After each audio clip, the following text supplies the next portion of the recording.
Hola a todos, bienvenidos a Filosofía Clase B, yo soy Oscar.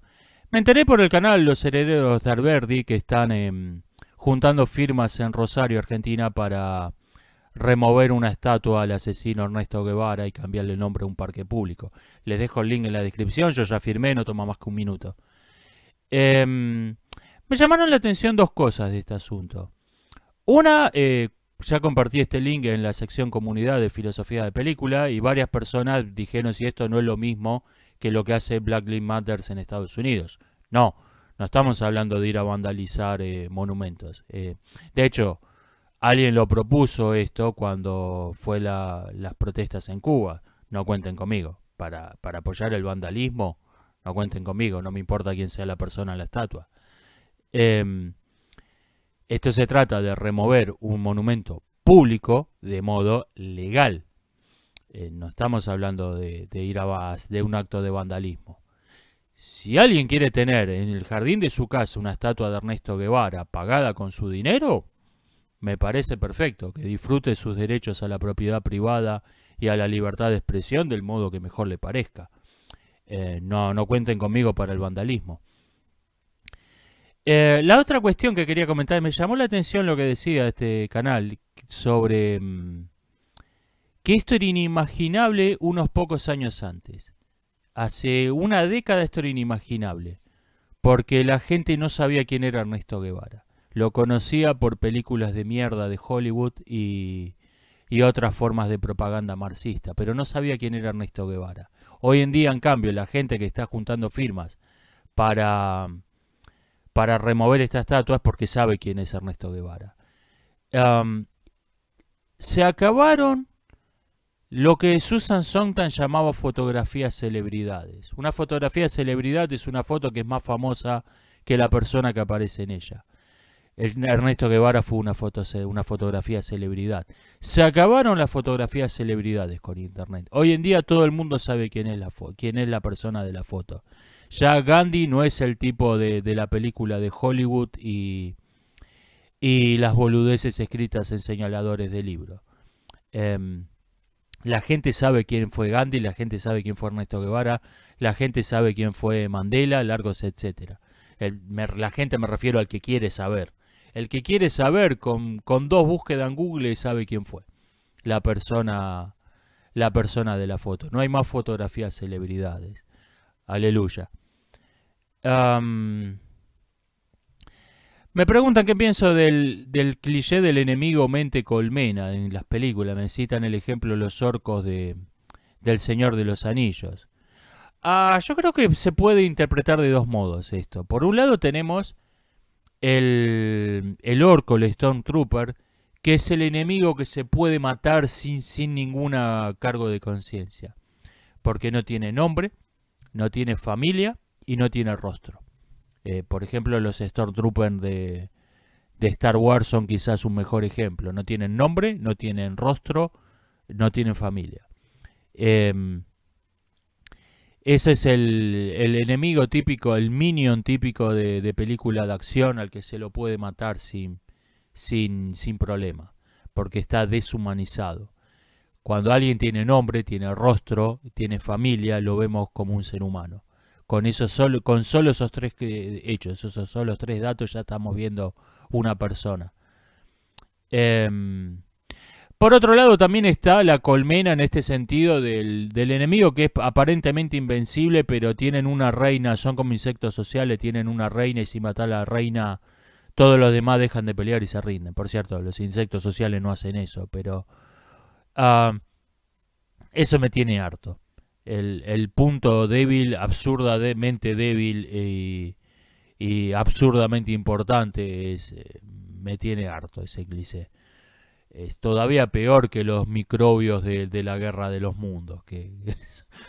Um, ¿Qué pienso de la legalización de las drogas? Yo creo que es un asunto que es irrelevante en este momento.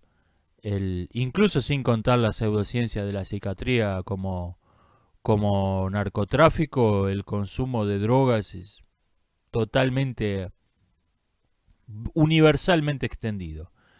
Tenemos la medicina psiquiátrica, tenemos sustancias legales como la cafeína, el alcohol, que teóricamente tienen unas restricciones, pero en la práctica están totalmente liberadas, sobre todo la cafeína, y las sustancias ilegales que quedan se consiguen fácil. O sea, en la práctica creo que es irrelevante. Esto, los que piensan hacer un negocio con esto siguen haciendo campaña porque su billetera está ahí. Pero, pero socialmente es irrelevante. Socialmente es irrelevante. La ilegalidad como método para impedir el consumo simplemente no funcionó. Y hay que...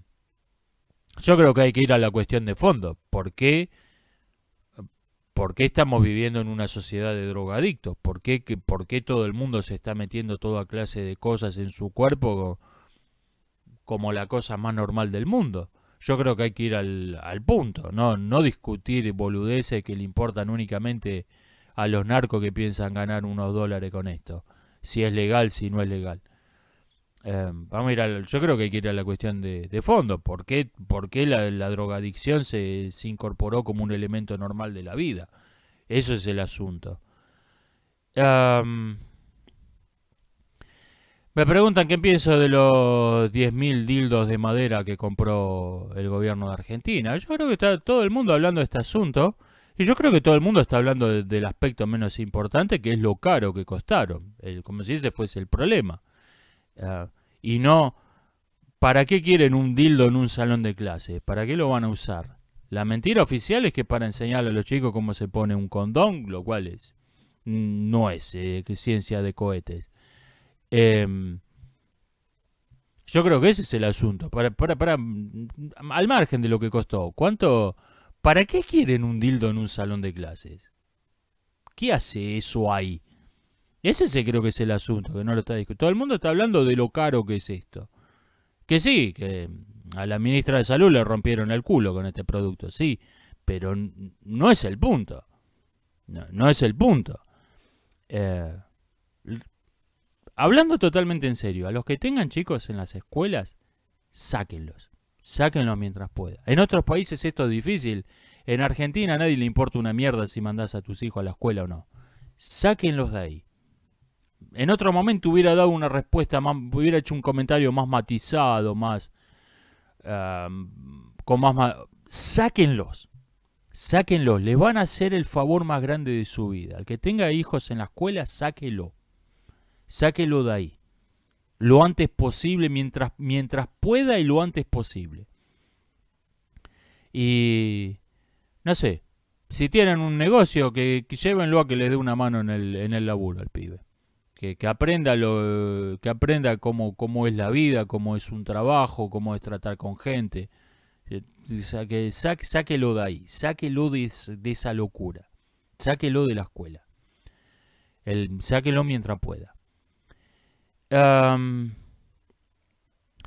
Estaban hablando en cierto lugar de las teorías conspirativas, y me puse a pensar en esto, en las características de las teorías conspirativas, y me he dado cuenta que al inventar esto, la invención de las teorías conspirativas, encontraron el modo de cortar de raíz el pensamiento crítico.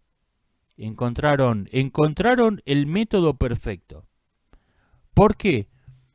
Porque toda forma de pensamiento heterodoxo, una teoría científica, una teoría filosófica, una investigación periodística, etcétera, etcétera, empieza cuando alguien encuentra un patrón raro en la realidad. Alguien está viendo la realidad y encuentra, esto se parece a esto y teóricamente no tendría que haber, o esto parece estar conectado con esto, y no tendría que haber ninguna razón para que esto esté conectado con esto. Así empieza una investigación periodística, así empieza una teoría científica, así empieza una investigación filosófica. La primera versión de esto siempre va a ser un disparate. La primera, pero quizás esto está conectado por un cable secreto con esto. La primera versión siempre va a ser un disparate. Pero a medida que avanza la investigación periodística, la investigación científica, la investigación filosófica, etcétera, etcétera, empieza a encontrar cuál es el verdadero vínculo entre estas dos cosas que supuestamente no estaban conectadas y no tendrían que estar conectadas. Entonces, lo que están haciendo con las teorías conspirativas es difundir la idea de que estar equivocado es algo vergonzoso, es una mancha que te va a marcar para toda la vida, que te va a marcar, sos una persona de segunda, sos algo despreciable, malvado y tonto, sobre todo tonto, por haber creído algo que era disparatado. Entonces, ¿qué pasa? Cuando le metes a todo el mundo, le metes ese miedo a decir algo que pueda ser un disparate, todo el mundo va a tener miedo de decir algo que no sea la versión oficial, aunque la versión oficial sea un disparate, pero como es un disparate masificado, está bien. Cualquiera que note un patrón, esto parece estar conectado con esto, y no debería estar conectado, va a tener miedo, va a empezar a especular en su cabeza, pero va a tener miedo de decirlo y va a tener miedo de seguir adelante, va a tener miedo de investigar. Entonces, no tenés nueva ciencia, me refiero a verdadera ciencia, no lo que llaman investigación científica hoy, no tenés nuevas filosofías y no tenés verdadero periodismo. Brillante. Una obra maestra de la manipulación de masas es el concepto de teoría conspirativa. Es una obra maestra de la manipulación mediática, de la manipulación masiva. Inventando este concepto de las teorías conspirativas y metiendo el miedo y el cliché a las teorías conspirativas, eliminaste toda forma de pensamiento crítico de raíz. Eso fue brillante. Malvado, pero brillante. Y voy cortando por acá, nos estamos viendo. Hasta la próxima. Tras las protestas en Cuba, el gobierno anuncia medidas económicas que buscan responder a los reclamos de la población. Según el primer ministro Manuel Marrero, se decidió permitir de manera temporal que los viajeros importen alimentos, productos de aseo y medicamentos sin límites ni pago de aranceles. Autorizar excepcionalmente y con carácter temporal la importación por la vía del pasajero, es decir, el equipaje acompañante, ¿no?, en el viaje, los alimentos, aseos y medicamentos sin límite de valor de importación y libre de pago de aranceles.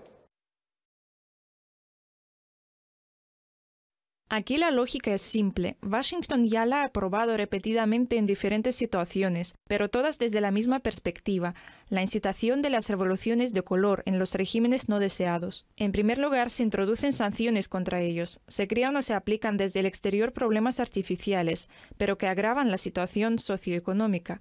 Sobre esta base se provoca tensión, se encienden los sentimientos antigubernamentales. Y cuando la masa crítica se acumula, se responsabiliza al gobierno nacional. Se cuelgan etiquetas, se desacreditan sus actividades de todas las formas posibles, y de esta manera la situación queda al borde del colapso. Ahora se está aplicando el mismo algoritmo a Cuba. Doble pensar significa el poder, la facultad de sostener dos opiniones contradictorias simultáneamente, dos creencias contrarias albergadas a la vez en la mente. Decir mentiras a la vez que se cree sinceramente en ellas, olvidar todo hecho que no convenga recordar y luego, cuando vuelva a ser necesario, sacarlo del olvido solo por el tiempo que convenga. Negar la existencia de la realidad objetiva sin dejar ni por un momento de saber que esa realidad que se niega existe.